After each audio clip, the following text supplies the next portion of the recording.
dear students, welcome to your social class. In the previous class, you have learnt about maps, kinds of maps. Kinds of map means there are three types of maps. They are a political map, physical map, thematic maps, and directions, scales, symbols, colors, legends. These all points you are learnt in the second lesson. Your second lesson is mapping the earth. Mapping the earth lesson ಇಷ್ಟೆಲ್ಲ ತಿಳ್ಕೊಂಡಿದ್ದೀರಲ್ವಾ. Now today you are going to learn about climate. Your third lesson is climate. In this lesson you will study about weather and climate.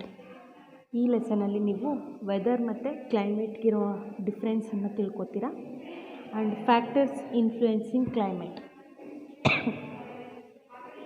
ಈಗ climate ಮೇಲೆ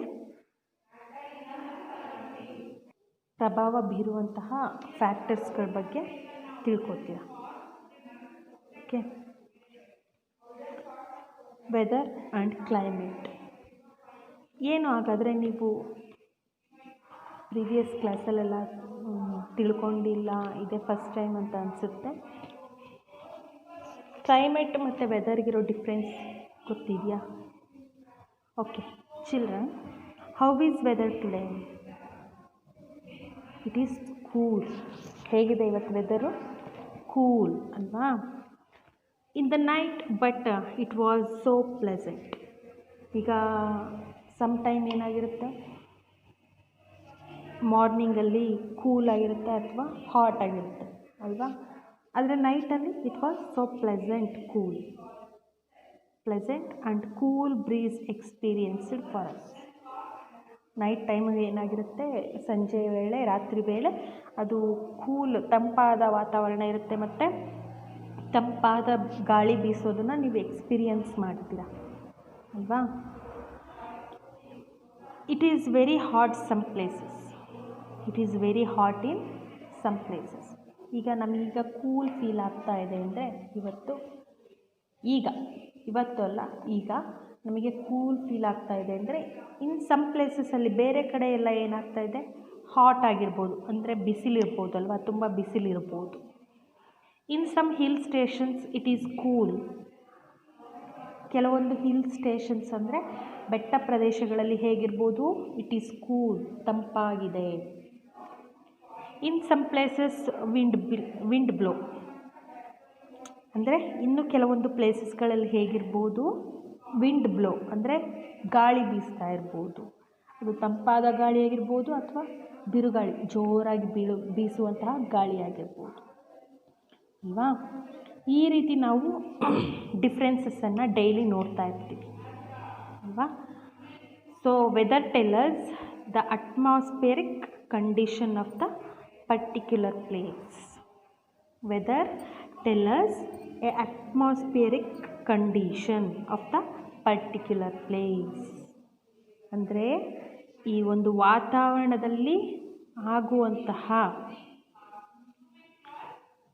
conditions, ಪರಿಸ್ಥಿತಿ ಹೇಗಿರುತ್ತೋ ವಾತಾವರಣದಲ್ಲಿ, ಆ ಒಂದು ಟೈಮಲ್ಲಿ ಪರಿಸ್ಥಿತಿ ಹೇಗಿರುತ್ತೋ ಅದನ್ನು ಹೇಳುವಂತಹದ್ದು ವೆದರ್. ಗೊತ್ತಾಯ್ತಾ? Weather is the condition of the atmosphere at a particular place and particular time. Weather ಏನು ಹೇಳ್ತಾ ಇದೆ ಅಂದರೆ, weather is the condition of atmosphere at a particular place. ಅಂದರೆ ಒಂದು ನಿರ್ದಿಷ್ಟವಾದಂತಹ ಸ್ಥಳದಲ್ಲಿ ಅಥವಾ ನಿರ್ದಿಷ್ಟ ಆ್ಯಂಡ್ ಪರ್ಟಿಕ್ಯುಲರ್ ಟೈಮ್, ಅಂದರೆ ನಿರ್ದಿಷ್ಟವಾದ ಸ್ಥಳದಲ್ಲಿ, ಪರ್ಟಿಕ್ಯುಲರ್ ಟೈಮ್ ಅಂದರೆ ನಿರ್ದಿಷ್ಟವಾದಂತಹ ವೇಳೆಯಲ್ಲಿ ಆ ವಾತಾವರಣ, ಅಂದರೆ ಆ ಪ್ಲೇಸಲ್ಲಿರುವಂತಹ ವಾತಾವರಣದ ಸ್ಥಿತಿಯನ್ನು ಹೇಳುವಂಥದ್ದು ವೆದರ್. ಗೊತ್ತಾಯ್ತಾ? Weather it is not constant. Weather ಏನಾಗಿರೋದಿಲ್ಲ, ಕಾನ್ಸ್ಟೆಂಟ್ ಆಗಿರೋದಿಲ್ಲ. ಅಂದರೆ ಒಂದೇ ರೀತಿ ಇರೋದಿಲ್ಲ ಅಂತ ಹೇಳ್ಬೋದು. It's changing almost every day or every time. Weather ದಿನ ಚೇಂಜ್ ಆಗ್ಬೋದು. ಅಂದರೆ ನೋಡಿ, ಇವತ್ತು ಸ್ವಲ್ಪ ನಿಮಗೆ ಚಳಿ ಅನ್ನಿಸ್ತಿರ್ಬೋದು, ಕೂಲ್ ಆಗಿರ್ಬೋದಲ್ವಾ. ಅದೇ ನಾಳೆ ಹೇಗಿರ್ಬೋದು, ತುಂಬ ಬಿಸಿ ಇರ್ಬೋದು, ಬಿಸಿಲಿರ್ಬೋದು ಅಲ್ವಾ. ಹಾಗಾದರೆ ಈಗ ಕೂಲ್ ಇದೆ ಅಂದರೆ ಇನ್ನೊಂದು ಹವರ್ ಬಿಟ್ಟು ಅದು ತುಂಬ ಬಿಸಿಲು ಬರ್ಬೋದು. ಅರ್ಥ ಆಯಿತಾ? ವೆದರ್ ಹೀಗೆ ಚೇಂಜ್ ಆಗುತ್ತೆ. It will change almost hour to hour, time to time, or day, every day, day to day. ಆಯಿತಾ? Sometimes weather can change from day to day and even from hour to hour. ಈಗ ನೋಡಿ, weather ಹೇಳಿದೆ ಅಲ್ವಾ, ಏನು weather can change day to day, every day change ಆಗ್ಬೋದು. ಅದೇ ರೀತಿ hour to ಹವರ್ನು ಕೂಡ ಏನು ಟೈಮ್ ಟು ಟೈಮ್ ಕೂಡ ಚೇಂಜ್ ಆಗ್ಬೋದು. It means weather reflects short term condition of the atmosphere. ನೋಡಿ, weather can reflects short term condition of the atmosphere. ಅಂದರೆ ವಾತಾವರಣದಲ್ಲಿ ಕಡಿಮೆ ಅವಧಿಯಲ್ಲಿ ಪ್ರಭಾವವನ್ನು ಬೀರುವಂಥದ್ದು ಯಾವುದು? ವೆದರ್. ನೋಡಿ, we now know that weather refers to the atmospheric condition of particular place and at a particular time. Weather may change from day to day, has an influence on our daily activities. Weather ನಮ್ಮ daily activity ಮೇಲೆ ಏನು ಮಾಡುತ್ತೆ? It reflects, ಪ್ರಭಾವವನ್ನು ಬೀರುತ್ತೆ. Weather can reflects short term condition of the atmosphere. ವಾತಾವರಣದಲ್ಲಿ ಕಡಿಮೆ ಅವಧಿಯಲ್ಲಿ ಪ್ರಭಾವ ಬೀರುವಂಥದ್ದು ಯಾವುದು? ವೆದರ್ ಅಂತ ಹೇಳಿದೆ ಅಲ್ವಾ. ಅದೇ ರೀತಿ ಕ್ಲೈಮೇಟ್ ಹೇಗೆ ಪ್ರಭಾವವನ್ನು ಬೀರುತ್ತೆ? Climate on the other hand is the average weather condition of a place over a long period of time. Climate on the other hand. ಈಗ ನೀವು ಇದನ್ನು ಹೇಳೋಕ್ಕೆ ಮುಂಚೆ ನೀವು ವೆದರ್ ಅಥವಾ ಕ್ಲೈಮೇಟ್ ಅಂದರೆ ಡಿಫ್ರೆನ್ಸ್ ಗೊತ್ತಿರಲಿಲ್ಲ ಅಲ್ವಾ. ಈಗ ಇವತ್ತು ಏನು ತುಂಬ ಕೂಲಾಗಿತ್ತು ಅಂದರೆ ಅಯ್ಯೋ ಕ್ಲೈಮೇಟ್ ಹೇಗಿದೆ ನೋಡಿ, ಅಥವಾ ಮಳೆ ಬರ್ತಾಯಿತ್ತು ಅಂದರೆ ಕ್ಲೈಮೇಟ್ ಹೇಗಿದೆ ನೋಡಿ ಅಂತ, ಅಥವಾ ತುಂಬ ಬಿಸಿ ಇದ್ದಿದ್ದರೆ, ಬಿಸಿಲು ಬಂದಿದ್ದರೆ ಕ್ಲೈಮೇಟ್ ಅಂತ ಯೂಸ್ ಮಾಡ್ತಿದ್ರು ಅಥವಾ ವೆದರ್ ಅಂತ ಯೂಸ್ ಮಾಡ್ತಿದ್ರು. ನಿಮಗೆ ಡಿಫ್ರೆನ್ಸ್ ಗೊತ್ತಿರಲಿಲ್ಲ ಅಲ್ವಾ. ಬಟ್ ಈಗ ನೋಡಿ, ವೆದರ್ ಏನು? Weather can change time to time, day to day, every day change ಆಗ್ಬೋದು ವೆದರ್. ಗೊತ್ತಾಯ್ತಾ? ಆದರೆ ಕ್ಲೈಮೇಟ್ ಹಾಗಲ್ಲ. ಕ್ಲೈಮೇಟ್ ಹೇಗಿರುತ್ತೆ? Condition of a place over a long period of time. Condition, ಒಂದು ಪ್ಲೇಸ್ನ ಕಂಡೀಷನ್ ಹೇಗಿರುತ್ತೆ? ಲಾಂಗ್ ಪೀರಿಯಡಲ್ಲಿ ಈ ಕ್ಲೈಮೇಟು ಚೇಂಜ್ ಆಗುತ್ತೆ. ಈಗ ನೋಡಿ, ನೀವು 3 ಮಂತ್ಸಲ್ಲಿ ಸೀಸನ್ ನೋಡ್ತೀರಲ್ವ, ಏನು ರೈನಿ, ವಿಂಟರ್ ಆ್ಯಂಡ್ ಸಮ್ಮರ್ ಅಂತ. ಇದು ಕ್ಲೈಮೇಟ್. ಗೊತ್ತಾಯ್ತಾ? The hilly regions of the north India are cold while the coastal areas of Tamil Nadu are warm and humid.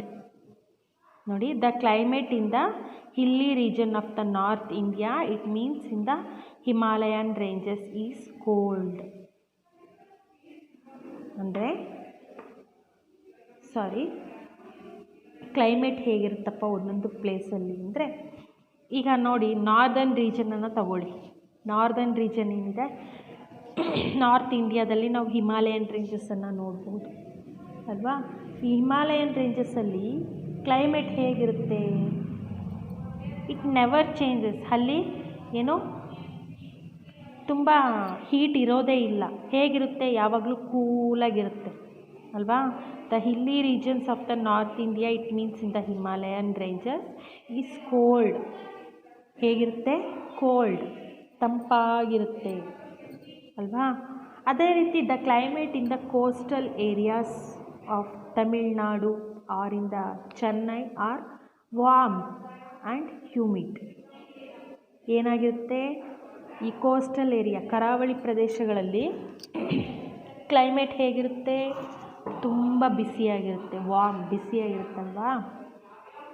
ಅದೇ ರೀತಿ ಹ್ಯೂಮಿಡ್ ಅಂದರೆ ತೇವಾಂಶದಿಂದ ಕೂಡಿಕೊಂಡಿರುತ್ತೆ. And the Thar desert that lies in the Rajasthan. This third desert is very hot and dry. ಈಗ desert ರೀಜನಲ್ಲಿ ಕೇಳಿದಿರಲ್ವಾ, ಹೇಗಿರುತ್ತೆ desert ರೀಜನಲ್ಲಿ climate? It is hot and dry, ತುಂಬ ಬಿಸಿಯಾಗಿರುತ್ತೆ. ಈಗ ನಮ್ಮ ರೀಜನ್ನಿಗಿಂತ ಏನಾಗಿರುತ್ತೆ, ಅಲ್ಲಿ ತುಂಬ ಎಕ್ಸ್ಟ್ರೀಮ್ ಹಾಟ್ ಇರುತ್ತೆ. ಮತ್ತು ಏರಿಯಾ ಹೇಗಿರುತ್ತೆ? ಡ್ರೈ, ಅಂದರೆ ಒಣಗೋಗಿರುತ್ತೆ. ಗೊತ್ತಾಯ್ತಾ? This is what we refer to as climate of these regions. ಗೊತ್ತಾಯ್ತಾ? ಈ ರೀಜನ್ಸಿನ ಒಂದು ಡಿಫ್ರೆನ್ಸನ್ನು ನೋಡ್ತಾ ಇದ್ದೀರಲ್ವ. ಏನು, ಹಿಲ್ಲಿ ಸ್ಟೇಷನಲ್ಲಿ ಕೋಲ್ಡ್ ಇರುತ್ತೆ, ಅದೇ ಒಂದು ಏನು ಕೋಸ್ಟಲ್ ಏರಿಯಾದಲ್ಲಿ ವಾಮ್ ಅಂದರೆ ಬಿಸಿಯಾಗಿರುತ್ತೆ, ಹ್ಯೂಮಿಡ್ ಅಂದರೆ ತೇವಾಂಶದಿಂದ ಕೂಡಿದಂತಹ ಬಿಸಿ ಇರುತ್ತಲ್ವ. ಆದರೆ ಡೆಸರ್ಟ್ ರೀಜನಲ್ಲಿ ಹಾಟ್, ತುಂಬಾ ಬಿಸಿ ಅಲ್ವಾ, ಮತ್ತು ಅಲ್ಲಿನ ಭೂಪ್ರದೇಶ ಒಣಗೋಗಿರುತ್ತೆ. ಈ ರೀತಿ ನೀವು ಕ್ಲೈಮೆಟಿಕ್ ಡಿಫ್ರೆನ್ಸನ್ನು ನೋಡ್ಬೋದು. ಕ್ಲೈಮೇಟ್ ಅಂದರೆ climate refers to typically weather condition of a place over a long period.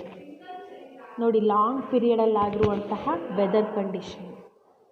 Long period ಅಂದರೆ ಅದು ಡೇ ಟು ಡೇ ಚೇಂಜ್ ಆಗೋದಿಲ್ಲ, ಹವರ್ ಟು ಹವರ್ ಚೇಂಜ್ ಆಗೋದಿಲ್ಲ, ಟೈಮ್ ಟು ಟೈಮ್ ಚೇಂಜ್ ಆಗೋದಿಲ್ಲ. ವೆದರ್ ಥರ ಚೇಂಜ್ ಆಗೋದಿಲ್ಲ climate. ಏನಾಗುತ್ತೆ, over long period of ಟೈಮನ್ನು ತಗೊಳ್ಳುತ್ತೆ. Okay, next point is factors influencing climate of a place are factors affecting climate. ಈ climate ಮೇಲೆ ಪ್ರಭಾವ ಬೀರುವಂತಹ ಅಂಶಗಳು ಯಾವುದು ಅಂತ.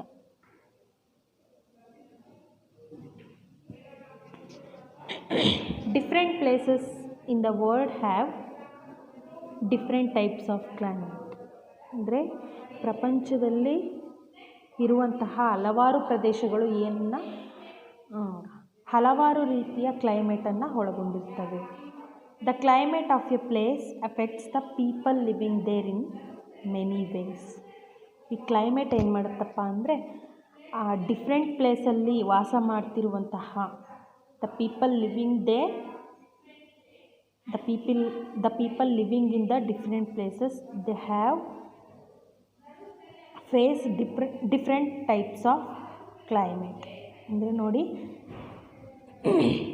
ಈ ಕ್ಲೈಮೇಟ್ ಏನು ಮಾಡುತ್ತೆ ಅಂದರೆ ಹಲವಾರು ಬೇರೆ ಬೇರೆ ಪ್ರದೇಶಗಳಲ್ಲಿರುವಂತಹ ಜನರ ಮೇಲೆ ಬೇರೆ ಬೇರೆ ರೀತಿಯಾದಂತಹ ಒಂದು ಎಫೆಕ್ಟ್ಸನ್ನು ಕೊಡುತ್ತೆ. ಯಾವುದು? ಕ್ಲೈಮೇಟು. ಯಾವ ರೀತಿ ಒಂದು ಎಫೆಕ್ಟ್ಸನ್ನು ಕೊಡುತ್ತೆ? ದ ಕ್ಲಾತ್ಸ್ ದೆ ವೇರ್, ಅಂದರೆ ಅವರು ತೊಡುವಂತಹ ಬಟ್ಟೆಗಳು. ಗೊತ್ತಾಯ್ತಾ? ನೋಡಿ, ಈಗ ಕೋಸ್ಟಲ್ ಏರಿಯಾಸ್ ಅಂತ ಹೇಳಿದೆ ಅಲ್ವಾ. ಕೋಸ್ಟಲ್ ಏರಿಯಾ ತಮಿಳ್ನಾಡು ಆಗಿರ್ಬೋದು, ಚೆನ್ನೈ ಆಗಿರ್ಬೋದು, ಅಲ್ಲಿನ ಜನಗಳ ಒಂದು ಉಡುಗೆ ತೊಡುಗೆನೇ ಬೇರೆ ಆಗಿರುತ್ತೆ. ಈಗ ನಮ್ಮ ಹಿಲ್ಲಿ ಸ್ಟೇಷನ್ಸಲ್ಲಿರುವಂತಹ ಪೀಪಲ್ಸ್ದು ಡ್ರೆಸ್ಸಿಂಗ್ ಸೆನ್ಸೇ ಬೇರೆ ಇರುತ್ತಲ್ವ. ಈಗ ಹಿಲ್ ಸ್ಟೇಷನ್ಸಲ್ಲಿರುವಂತಹ ಜನಗಳು who lived in the hilly region, ಅವರು ಏನು ಮಾಡ್ತಾರೆ, ಈ ಕೋಸ್ಟಲ್ ಏರಿಯಾದಲ್ಲಿರುವಂತಹ ಜನರು ತೊಡುವಂತಹ ಬಟ್ಟೆಗಳನ್ನು ತೊಡೋಕ್ಕಾಗುತ್ತಾ? ಇಲ್ಲ. ಯಾಕೆ? ಕೋಸ್ಟಲ್ ಏರಿಯಾದಲ್ಲಿ ಕ್ಲೈಮೇಟ್ ಹೇಗಿರುತ್ತೆ?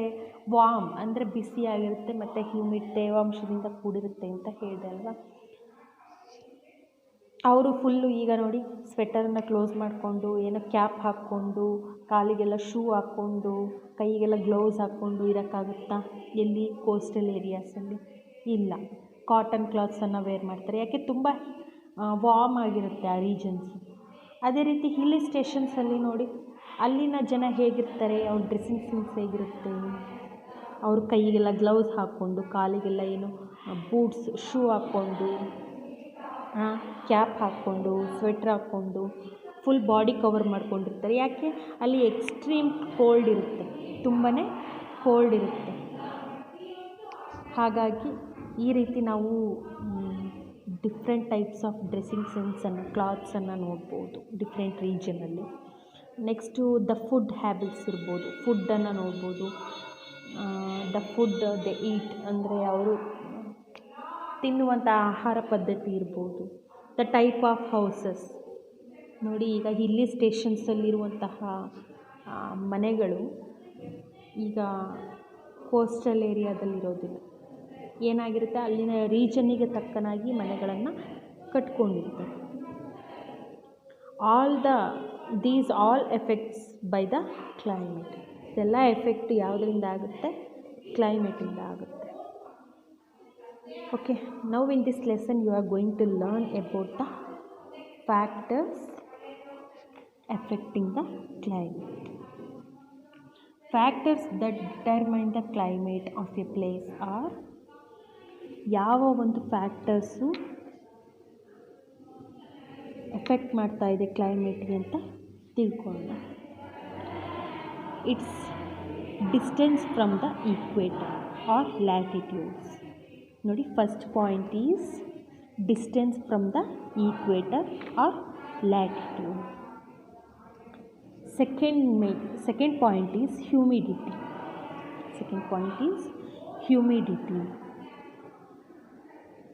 Third point is wind. Fourth one is its distance from the sea. Fifth point is its height above sea level. Or altitude.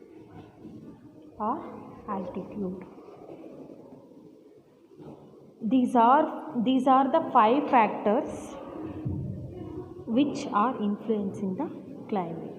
ಈ 5 ಫ್ಯಾಕ್ಟರ್ಸ್ ಏನು ಮಾಡ್ತಾ ಇದೆ? ಈ 5 ಫ್ಯಾಕ್ಟರ್ಸು ಕ್ಲೈಮೇಟ್ ಮೇಲೆ ಪ್ರಭಾವ ಬೀರುವಂತಹ ಅಂಶಗಳು ಅಂತ ಹೇಳ್ಬೋದು. In the next class you are going to learn about these factors. Next ಕ್ಲಾಸಲ್ಲಿ ನೀವು ಈ ಫ್ಯಾಕ್ಟರ್ಸ್ಗಳ ಬಗ್ಗೆ ತಿಳ್ಕೊತೀರ. Homework about today's topic. First question is, how is climate different from weather? Explain with the help of an example. ಅಂದರೆ ಕ್ಲೈಮೇಟ್ಗೂ ಮತ್ತು ವೆದರ್ಗೂ ಇರೋ difference ಏನು, ಅದನ್ನು ಎಕ್ಸಾಂಪಲ್ ಸಮೇತ ಏನು ಮಾಡಬೇಕು, ವಿವರಿಸ್ಬೇಕು. ಓಕೆ, ಏನು ವೆದರ್ ಅಂದರೆ, weather refers to the atmospheric condition of the particular place and at a particular time. ನಿರ್ದಿಷ್ಟವಾದ ಸಮಯದಲ್ಲಿ ಮತ್ತು ನಿರ್ದಿಷ್ಟವಾದ ಸ್ಥಳದಲ್ಲಿ ಆಗುವಂತಹ ಬದಲಾವಣೆಯು ವೆದರ್ ಅಂತ ಹೇಳ್ತೀವಿ. Weather may change from hour to hour or day to day ಅಂತ ಹೇಳಿದ್ದೆ ಅಲ್ವಾ. ಆದರೆ ಕ್ಲೈಮೇಟ್ ಅಂದರೆ ಏನು? Refers to typical weather conditions of a place over a long period of time. ದೀರ್ಘಕಾಲದಲ್ಲಿ ಆಗುವಂತಹ ಬದಲಾವಣೆ, ಅದನ್ನು ನಾವು ಕ್ಲೈಮೇಟ್ ಅಂತ ಕರಿತೀವಿ. ಎಕ್ಸಾಂಪಲ್ ಏನು ಹೇಳ್ಬೋದು? ಕ್ಲೈಮೇಟನ್ನು ನಾವು ನೋಡಿ ಹೇಳ್ದಲ್ವ, ಏನು coastal area has humid and warm climate ಅಂತ, and some hilly stations that has extreme cold climate ಅಲ್ವಾ. ಈ ರೀತಿ ಡಿಫ್ರೆನ್ಸನ್ನು ನೋಡಿ ಫಸ್ಟ್ ಕ್ವೆಶನ್ಗೆ ಆನ್ಸರ್ ಮಾಡಿ. Okay, thank you.